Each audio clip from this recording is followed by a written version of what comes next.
শুভ সকাল বন্ধুরা, কেমন আছো? আশা করছি যে যেখান থেকে আমার ভিডিওটি দেখছো সকলেই খুব ভালো আছো, সুস্থ আছো। সকালের এই ব্যস্ত সময় থেকেই আজকের ভিডিওটি শুরু করলাম। গলাটা না একদম ভেঙে গেছে, সেই জন্য সকাল সকাল নিজের জন্য এক কাপ গরম জল করে নিলাম আর সেটা খেয়ে নিয়েই কাজে লেগে পড়লাম। সকাল সকাল আগের দিনের বাসি থালা বাসনগুলো আগে ক্লিন করে নিলাম, তারপরে এখন বানিয়ে নিচ্ছি হাজব্যান্ডের জন্য খাবার। ও তো অফিসে চলে যাবে, তাই একটু তাড়াহুড়ো থাকে এই সময়টা। আজকেও আমাকে আবদার করেছিল ডিমের পোচ আর আলুর দম খাবে, সেটাই বানিয়ে দিলাম।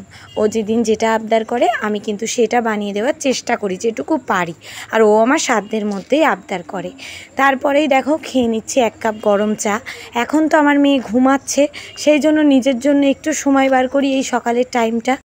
সকালের মনোরম পরিবেশ দেখতে দেখতে চা খাওয়ার মজাটা তারাই বুঝবে যারা চা ভালোবাসে। আমার মতন কারা কারা চা খেতে ভালোবাসো কমেন্টে জানিয়ে যেও, তাহলে কিন্তু আমার বেশ ভালো লাগবে। চাটা খেয়ে নিয়ে শুরু করে দেব সংসারের বাকি কাজগুলো। তো আজকে তোমাদেরকে কিছু টিপস আমি দেব, মধ্যবিত্ত পরিবারের বউ হয়ে বা অল্প ইনকামের মধ্যে কিভাবে টাকা জমাবে, আজকে সেটাই তোমাদেরকে শেয়ার করব। সবার প্রথম যে টিপসটা দেব, তোমাদের সংসারের যে অল টোটাল ইনকাম আছে, সেই ইনকামটাকে তোমরা 3টি ভাগে ভাগ করো। 10% রাখো নিজেদের খেয়াল খুশি, ঘোরাফেরা, খাওয়া দাওয়া, বাইরে এই সমস্ত কিছুর জন্য, কারণ শখ আহ্লাদ সবারই জীবনে আছে, সেটাও পূরণ করা অবশ্যই জরুরি। নেক্সট 20% টাকা তোমরা রেখে দাও, শরীর আছে মানে খারাপ হবেই, তো সেটার জন্য বিশেষ করে বাচ্চা থাকলে তো ডক্টর চেক আপ থাকে, সেটার জন্য 20% হয়ে গেল টোটাল 100%-এর মধ্যে 30% টাকা চলে গেল। এবার যে 70% টাকা, তার মধ্যে 50% টাকা রেখে দাও সংসার খরচ। একদম মাইন্ড সেট করে নাও এই 50%-এর থেকে 1 টাকাও বেশি সংসারে তোমরা খরচ করবে না।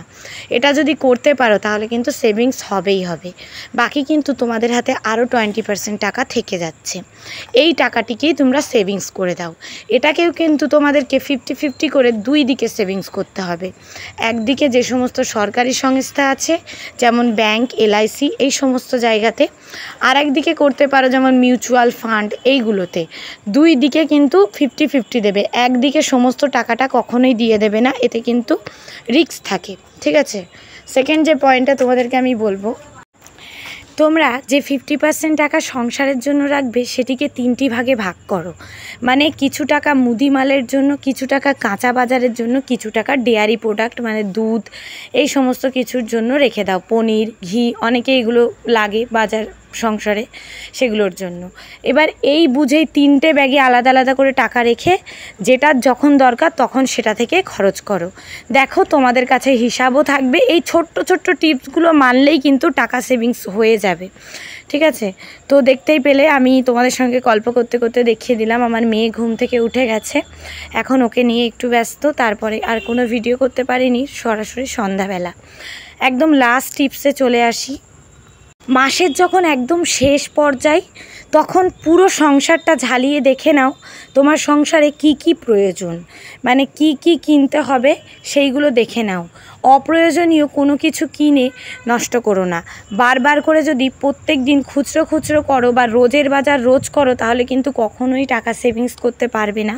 সুতরাং এটা খুব ইম্পর্টেন্ট যে মাসের শেষে গিয়ে একটা খাতা করো পার্মানেন্ট সংসারের জন্য, সেখানে লেখো কি কি প্রয়োজন, তারপরে সেইগুলো কেনো। এইভাবেই টাকা সেভিংস করো। আজকে যে 3টি টিপস বললাম, এই 3টি টিপস যদি ফলো করো টাকা অবশ্যই জমবে, একটু চেষ্টা করে দেখতে পারো। চলো আজকের ভিডিওটা এই পর্যন্তই রাখলাম। তোমাদের কেমন লাগলো জানিও। এরকম টিপস আরও পেতে চ্যানেলটা সাবস্ক্রাইব করে রেখো। টাটা, আল্লাহ হাফিজ।